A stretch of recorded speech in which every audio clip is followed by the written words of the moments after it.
ಜೈ Hind.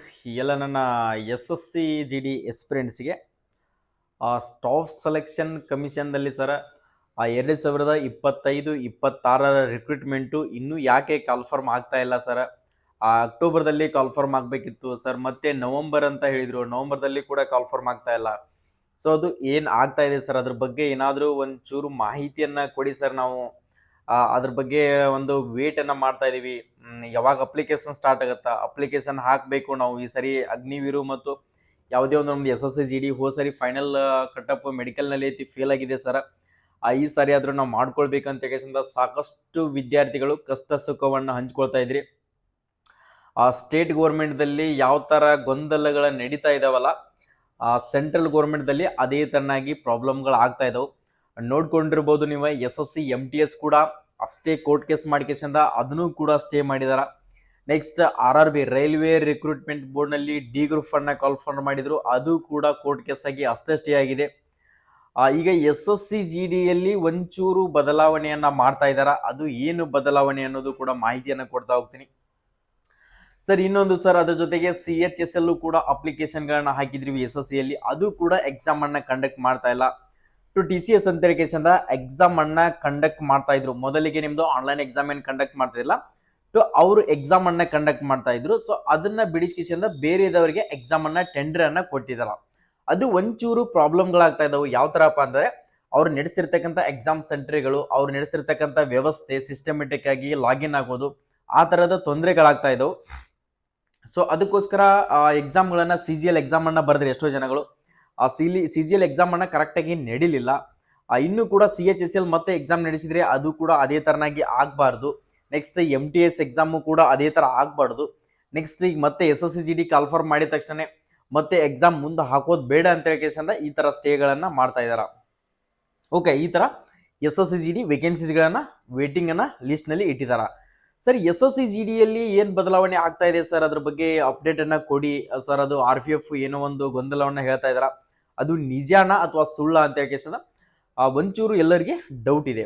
Okay, ಇಲ್ಲಿ ಬಂದ್ಬಿಟ್ಟು railway protection force ಅಂತ ಹೇಳಿ RRB ದಲ್ಲಿ ಏನು RPF ಪೊಲೀಸ್ ಅಂತ ಏನು ಕಾಲ್ಫರ್ಮ್ ಅನ್ನ ಮಾಡಿರ್ತಾರಲ್ಲ, ಸೊ ಇವಾಗಲೇ ಕಾಲ್ಫರ್ಮ್ ಅನ್ನ ಮಾಡಿದಾರ. ಎಕ್ಸಾಮ್ ಕೂಡ ಪಾಸ್ ಆಗಿದಾರ. ನೆಕ್ಸ್ಟ್ ಅವ್ರದ್ದು ಫಿಸಿಕಲ್ ಕೂಡ ಕಂಡಕ್ಟ್ ಮಾಡ್ತಾ ಇದಾರೆ. 13ನೇ ತಾರೀಕಿನ ಫಿಸಿಕಲ್ ನಡೀತಾ ಇದೆ. ಇನ್ಮೇಲೆ RRB ರಿಕ್ರೂಟ್ಮೆಂಟ್ ಬೋರ್ಡ್ ನಲ್ಲಿ RPF ಅಂತ ಹೇಳಿ ಏನು ವೇಕೆನ್ಸಿಯನ್ನ ಕಾಲ್ಫರ್ಮ್ ಮಾಡ್ತಾರಲ್ಲ, ಅವ್ನ ಏನ್ ಮಾಡ್ತಾ ಇದಾರೆ ಅಂದ್ರೆ SSCGD ಕಾನ್ಸ್ಟೇಬಲ್ ನಲ್ಲಿ ಆಡ್ ಮಾಡ್ತಾ ಇದಾರೆ. ಅಂದ್ರೆ ಇವರೇ ನಡೆಸ್ಕೊಡ್ಬೇಕು exam, physical, final merit, medical, ಇವರೇ SSC ದವರೇ ನಡೆಸ್ಕೊಡ್ಬೇಕಂತ ಹೇಳಿ RPF ಇರ್ತಕ್ಕಂಥ ವೇಕೆನ್ಸಿಗಳನ್ನ 5,000 ಹುದ್ದೆಗಳನ್ನ ಈ ಸಾರಿ ಕಾಲ್ಫರ್ಮ್ ಮಾಡ್ತಾ ಇದಾರೆ RPF ನಲ್ಲಿ. ಆ ಹುದ್ದೆಗಳನ್ನ SSC ದವರೇ ಥ್ರೂನೇ ನಡೆಸ್ತಾ ಇದಾರೆ. ಅಂದ್ರೆ ಇವಾಗ ನೋಡ್ಕೊಡ್ರಿ, SSC ಅಲ್ಲಿ ಸ್ಟಾಫ್ ಸೆಲೆಕ್ಷನ್ ಕಮಿಷನ್ ಅಲ್ಲಿ GDF ಅಂದ್ರೆ BSF, CRPF, next SSB, ITBP, next Assam rifle, CISF, SSF, ಈ ತರದ ಹುದ್ದೆಗಳು ಟೋಟಲ್ 7 ತರದ ಫೋರ್ಸಸ್ಗಳು ಇದ್ದು ಇದರಲ್ಲಿ. ನೆಕ್ಸ್ಟ್ ಇದರಲ್ಲಿ ಮತ್ತೊಂದು ಆಡ್ ಮಾಡಿದ್ದಾರೆ, RPF ಆಡ್ ಮಾಡ್ತಾ ಇದ್ದಾರೆ, ರೈಲ್ವೆ ಪ್ರೊಟೆಕ್ಷನ್ ಫೋರ್ಸ್ ಅಂತ ಹೇಳಿ ಕೇಸಂದ. ಅದರಲ್ಲಿ ನೀವು ಫಸ್ಟ್ ಪರ್ಫಾರ್ಮೆನ್ಸ್ ಕೂಡ RPF ಗೆ ಫಸ್ಟ್ ಆಫ್ ಆಲ್ ಕೊಟ್ಕೊಳ್ಬಹುದು. RPF ಗೆ ಫಸ್ಟ್ ಆಫ್ ಆಲ್ ನೀವು ಫಸ್ಟ್ ಪರ್ಫಾರ್ಮೆನ್ಸ್ ಕೂಡ ಕೊಟ್ಕೊಳ್ಬಹುದು. ಇಷ್ಟಿದೆ. ಆಡ್ ಮಾಡಿದ್ರಕ್ಕೆ ಬೆಟರ್. ಓಕೆ, ಅದಕ್ಕೇನು ತೊಂದರೆ ಇಲ್ಲ. RPF ನವನು ಕೂಡ ಆಡ್ ಮಾಡಿದ್ರಪ್ಪ ಅಂದ್ರೆ ಸೊ ಒಂದು ಅವಕಾಶವನ್ನು ಸಿಗ್ತದೆ. SSCGD ಯಲ್ಲಿ ಪ್ರತಿ ವರ್ಷನೂ ಕೂಡ ಕಾಲ್ಫರ್ಮ್ ಮಾಡ್ತಾನೆ ಇರ್ತಾರ. ಮತ್ತೆ RPF ಕೂಡ ಇಂಟ್ರೆಸ್ಟ್ ಇದ್ದಿದ್ದವ್ರು, ಸರ್ ನಾನು ರೈಲ್ವೆ ಪ್ರೊಟೆಕ್ಷನ್ ಫೋರ್ಸ್ ಆಗಲೇಬೇಕು, ರೈಲ್ವೆದಲ್ಲಿ ನಾನು ಪೊಲೀಸ್ ಹುದ್ದೆಯನ್ನು ಪಡ್ಕೊಳ್ಬೇಕನ್ನೋರಿಗೆ ಒಂದು ಸುವರ್ಣಾವಕಾಶ ಸಿಗ್ತದೆ. ಆ ಕಾರಣಕ್ಕೋಸ್ಕರ TCS ಅವರು ಎಕ್ಸಾಮ್ ಅನ್ನ ಆ ಥರ ನಡೆಸ್ತಾ ಇದ್ದಾರೆ. ಆ ಟೆಂಡರ್ನ ಬಿಟ್ಟು ಬೇರೆ ಟೆಂಡರ್ ಕೊಟ್ಟಿದ್ದಾರೆ. ಅದ್ರ ಸಂಬಂಧ ಕೂಡ ವೇಟ್ ಅನ್ನ ಮಾಡ್ತಾ ಇದ್ದಾರೆ ಮತ್ತು RPF ವೇಕೆನ್ಸೀಸ್ಗಳನ್ನು ಆಡ್ ಮಾಡ್ತಾ ಇದ್ದಾರೆ. ಆ ಕಾರಣಕ್ಕೋಸ್ಕರ ಮಾತ್ರ ಲೇಟ್ ಆಗ್ತಾ ಇದೆ. ಇಂದಲ್ಲ ನಾಳೆ 100% SSCGD 45,000 ಅಧಿಕ ಹುದ್ದೆಗಳನ್ನ ಕನ್ಫರ್ಮ್ ಆಗಿ ಕಾಲ್ಫರ್ಮ್ ಮಾಡೇ ಮಾಡ್ತಾರ. ಬಟ್ ನೀವು ಸ್ಟಡಿ ಮಾಡೋದು ಯಾವತ್ತೂ ಕೂಡ ಸ್ಟಾಪ್ ಮಾಡಕ್ ಹೋಗ್ಬೇಡ್ರಿ. ಸರ್ ನಾನು ಅರ್ಜಿ ಸ್ಟಾರ್ಟ್ ಆದ್ಮೇಲೆ, ಸರ್ ಅಪ್ಲಿಕೇಶನ್ ಸ್ಟಾರ್ಟ್ ಆದ್ಮೇಲೆ ಸ್ಟಡಿ ಮಾಡ್ತೀನಿ ಅನ್ನೋರು, ಅದು ನಿಮ್ಮ ತಪ್ಪು ಕಲ್ಪನೆ. ಸರ್ ಹಿಂದಿನ ವರ್ಷ ಈಗಾಗಲೇ ನಡೀತಾ ಇದೆಯಲ್ಲ ಸರ್ ಮೆಡಿಕಲ್, ಅದು ಕಟಪ್ ಕಡಿಮೆ ನಿಂತ್ಕೊಂಡಿದೆ ಸರ್. ನೆಕ್ಸ್ಟ್ ಕಾಲ್ಫರ್ಮ್ ಆಗ್ತಿರ್ತಕ್ಕಂಥ SSCನೂ ಕೂಡ ಕಡಿಮೆ ಕಟಪ್ ನಿಲ್ಬಹುದಲ್ಲ, ಅದು ತೆಗೆದು ಹಾಕಿಬಿಡಿ. SSCGD ಕ್ವಶನ್ ಪೇಪರ್ ಟಫ್ ಇತ್ತು. ಏನೋ ಕಾಂಪಿಟೇಟರು ಕೂಡ ಎಷ್ಟೋ ಜನ ಆ ಟೈಮ್ನಲ್ಲಿ ಡಿಗ್ರಿ ಎಕ್ಸಾಮ್ ಅವೆಲ್ಲ ಇದ್ದು ಅಟೆಂಡ್ ಆಗಿರಲಿಲ್ಲ. ಸೊ ಆ ಲೆವೆಲ್ಗೆ ಕಟಪ್ ನಿಂತ್ಕೊಂಡಿದೆ. Question paper full hard tough ಇತ್ತು. ಓಕೆ, ನಾನು ಒಪ್ಕೊಳ್ತೀನಿ. ಆ ಕಾರಣಕ್ಕೋಸ್ಕರ ಕಟಪ್ ಕಡಿಮೆ ನಿಂತಿದೆ. ನೆಕ್ಸ್ಟ್ ಸ್ಕೋರ್ ಜಾಸ್ತಿ ಮಾಡಿದವರು ಕೂಡ ಫಿಸಿಕಲ್ನಲ್ಲಿ ಫೇಲ್ ಆದರು. ಯಾಕಂದರೆ RFIDಯನ್ನು ಯೂಸ್ ಮಾಡಿದರು. ಯಾವ ಕಾರಣಕ್ಕೋಸ್ಕರ RFIDಯನ್ನು ಯೂಸ್ ಮಾಡಿದರು. RFIDಯಲ್ಲಿ 1 ಮಿಲಿ ಸೆಕೆಂಡ್ ಲೇಟಾಗಿ ಬಂದರೂ ಕೂಡ ನೀನು ಫೇಲೇ. ಮೊದಲಿಗೆ 24 ನಿಮಿಷ ಟೈಮಿಂಗನ್ನು ಹಚ್ತಿದ್ರು. 1 ನಿಮಿಷ ಕೂಡ ಹೆಚ್ಚಿಗೆ ಬಂದರೂ ಕೂಡ ತಗೊಳ್ತಾ ಇದ್ರು ವಿದ್ಯಾರ್ಥಿಗಳನ್ನ. ಇಲ್ಲಿ ನಿಮ್ಮ ಕಾಲಲ್ಲಿ ಬೆಲ್ಟ್ ಇರ್ತದೆ, ಈ ಥರದ ಬೆಲ್ಟ್ ಒಂದು, ಆ ಬೆಲ್ಟೇ ಕೌಂಟ್ ಮಾಡ್ತಾ ಇರ್ತದೆ. ಮತ್ತು ಎಷ್ಟೋ ಜನದ ಹೈಟ್ ಕೂಡ ಫೇಲ್ ಆದ್ರಿ. ಮೊದಲಿಗೆ ಹೋಸರಿ SSCGD ಪಾಸ್ ಆಗಿರ್ತಕ್ಕಂಥವ್ರು ಈ ಸರಿನೂ ಕೂಡ ಹೈಟ್ ಫೇಲ್ ಆದ್ರಿ, ಜಸ್ಟ್ ಫೇಲ್ ಆಗಿದ್ದೀರಾ. ಸೊ ಸಾಕಷ್ಟು ವಿದ್ಯಾರ್ಥಿಗಳು ಪಾಸ್ ಆಗಿರ್ತಕ್ಕಂಥ ವಿದ್ಯಾರ್ಥಿಗಳು ಫೈನಲ್ ಮೆರಿಟಲ್ಲಿ ಫೇಲ್ ಆಗಿರ್ತಕ್ಕಂಥವ್ರು ಇಲ್ಲಿ ಫಿಸಿಕಲ್ನಲ್ಲಿ ಹೊರಗಡೆ ಬಂದಿರಿ. ಯಾಕಂದರೆ ಬರ್ಬರ್ತಾ ಪ್ರತಿ ವರ್ಷ ಕೂಡ ಕಾಂಪಿಟೇಟರ್ಸ್ ಜಾಸ್ತಿ ಆಗ್ತಾ ಇದ್ದಾರೆ. ಅಂದರೆ ಹೆವಿ ನಾಲೆಜ್ ಇರ್ತಕ್ಕಂಥ ವಿದ್ಯಾರ್ಥಿಗಳು ಕಾಂಪಿಟೇಷನ್ ಕೊಡ್ತಾ ಇದ್ದಾರೆ. ಆ ಕಾರಣಕ್ಕೋಸ್ಕರ ನಾವು ಅವ್ರಕ್ಕಿಂತ ಯಾವ ಲೆವೆಲ್ಗೆ ಕಾಂಪಿಟೇಷನ್ ಮಾಡಬೇಕು, ಈಗಿನ ಜನ್ರೇಷನ್ ಯಾವ ಥರ ಇದೆ, ಈಗೆಲ್ಲ 4G ಕಾಲನೂ ಹೋಯ್ತು, 5G ಕಾಲ ಬಂದಿದೆ. ಸೊ 5G ಕಾಲದಲ್ಲಿ ಯಾವ ಥರ ಸ್ಪೀಡ್ ಹೋಗ್ತಾ ಇರಬೇಕು, ನಾವು ಯಾವ ಥರ ಮೈಂಡ್ ಸ್ಪೀಡ್ ಹೋಗಬೇಕು ನಮ್ಮದು ವರ್ಕ್ ಮಾಡಕತ್ತಿದ್ರ. ಸೊ ನಾವು ಯಾವ ಥರ ಟೈಮನ್ನು ವೇಸ್ಟ್ ಮಾಡಬಾರ್ದು, 1 ಸೆಕೆಂಡು ಕೂಡ ಇಂಪಾರ್ಟೆಂಟ್ ಆಗುತ್ತೆ. ನಮ್ಮ ಜೀವನದಲ್ಲಿ ಒಂದು ದಿನ ಹೋಯ್ತಪ್ಪ ಅಂತಂದರೆ ವಾಪಸ್ ಬರೋದಿಲ್ಲ.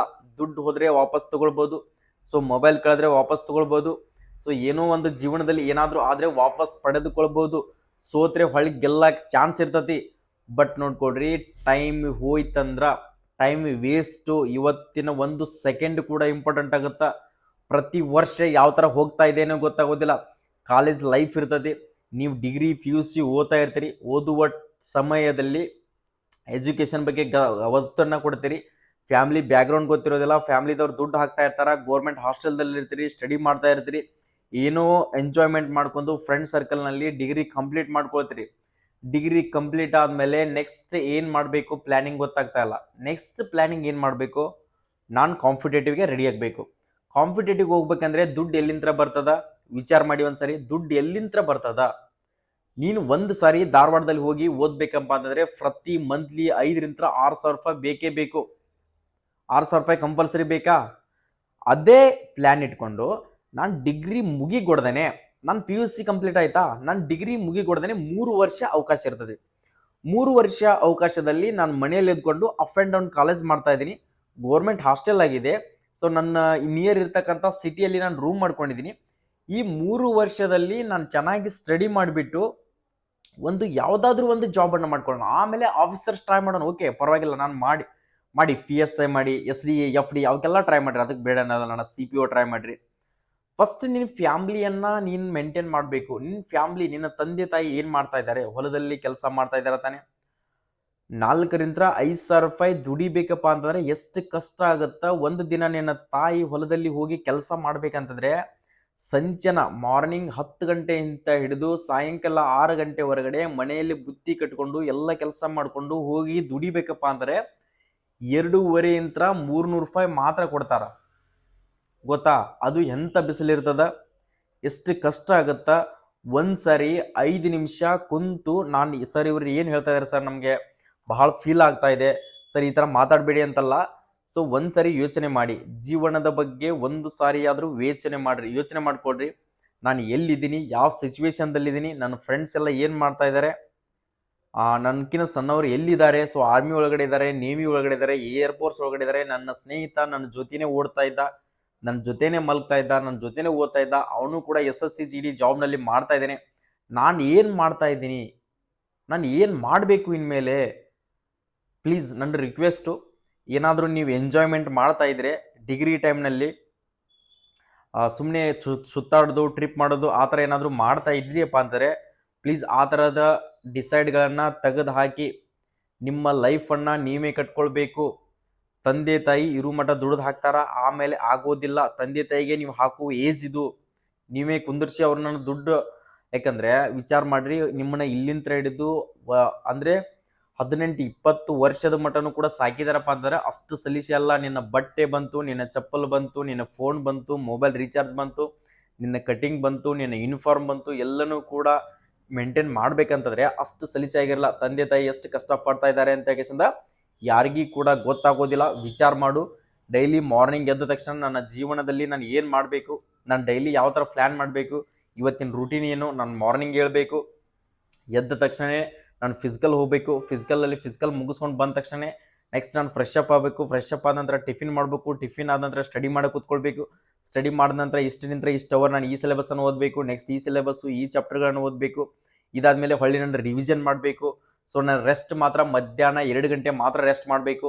ಇನ್ನು ಉಳಿದಿರ್ತಕ್ಕಂಥದ್ದು ಯಾವುದೇ ತರಹದ ರೆಸ್ಟ್ ಇಲ್ಲ. ಮನುಷ್ಯನಿಗೆ 6ರಿಂದ 7 ತಾಸು ನಿದ್ದೆ ಮಾಡಿದರೆ ಸಾಕು, ಅದಕ್ಕೆ ಹೆಚ್ಚು ನಿದ್ದೆ ಮಾಡಬೇಕಂತ ಅವಶ್ಯಕತೆ ಇಲ್ಲ. ಜೀವನದಲ್ಲಿ ನೀನು ಸಕ್ಸಸ್ ಕಾಣಬೇಕು, ನೀನು ಉದ್ಧಾರ ಆಗಬೇಕು, ನಿನ್ನ ಲೈಫ್ ಸೆಟ್ಲ್ ಆಗಬೇಕು ಅಂತಂದರೆ ನಿದ್ದೆಯನ್ನು ಇವತ್ತೇ ತೆಗೆದುಹಾಕು. ನಿದ್ದೆ ಮಾಡಬೇಕು, ನಾನು ರೆಸ್ಟ್ ಮಾಡಬೇಕು, ಬಾಡಿಗೆ ರೆಸ್ಟ್ ಕೊಡಬೇಕು ಅನ್ನೋದೇನಾದರೂ ನಿನ್ನ ತಲೆಯಲ್ಲಿದ್ದರೆ ತೆಗೆದು ಹಾಕಿಬಿಡು.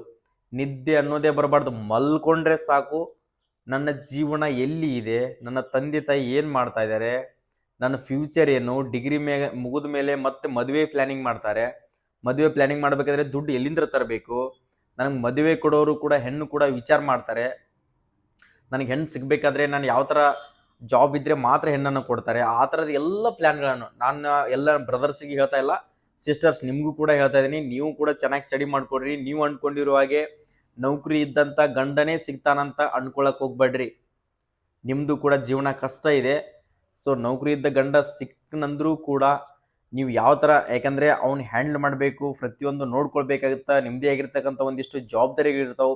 ಆ ಜವಾಬ್ದಾರಿಗಳನ್ನ ನೀವು ಕೂಡ ಹ್ಯಾಂಡಲ್ ಮಾಡ್ಕೊಳ್ಬೇಕು. ಒಂದು ತಾಯಿ ಆದಮೇಲೆ ಗೊತ್ತಾಗುತ್ತೆ ನಿಮ್ಗೆ ಯಾವ ಥರ ಜೀವನ ಇರ್ತದೆ ಅಂತ ಕೇಳಿಸಿದ. ಓಕೆ, ಇಷ್ಟು ಮಾತ್ರ ನನಗೆ ಅನಿಸಿರ್ತಕ್ಕಂಥದ್ದನ್ನು ಲೈಫ್ ಬಗ್ಗೆ ನಿಮ್ಗೆ ತಿಳಿಸ್ಕೊಟ್ಟಿದ್ದೀನಿ. ಇನ್ನು ಮೇಲೆ ನೀವು ಯಾವ ಥರ ರೆಡಿ ಆಗ್ತೀರಿ ಬಿಡ್ತೀರಿ ಗೊತ್ತಿಲ್ಲ. ಸೊ ರೆಡಿ ಆಗ್ರಿ. SSCGD ಸದ್ಯದಲ್ಲೇ ಕಾಲ್ಫರ್ಮ್ ಆಗುತ್ತಾ 100%. ಇವತ್ತು ಹೇಳಿದ್ದೀನಿ ಅಂತಂದರೆ ಇವತ್ತೇ ಓದಾಕ ಕುಂತ್ಕೊಳ್ರಿ. ಸೊ ಇಂಗ್ಲೀಷ್ ಹಿಂದಿ ಟಫ್ ಆಗ್ತಾ ಇದೆ ಅಂತ ಹೇಳ್ಕೇಸಿಂದ ನಮ್ಮ ಮಾತೃಭಾಷೆ ಕನ್ನಡದಲ್ಲಿನೂ ಕೂಡ ಎಕ್ಸಾಮನ್ನು ಮಾಡಿದಾರ.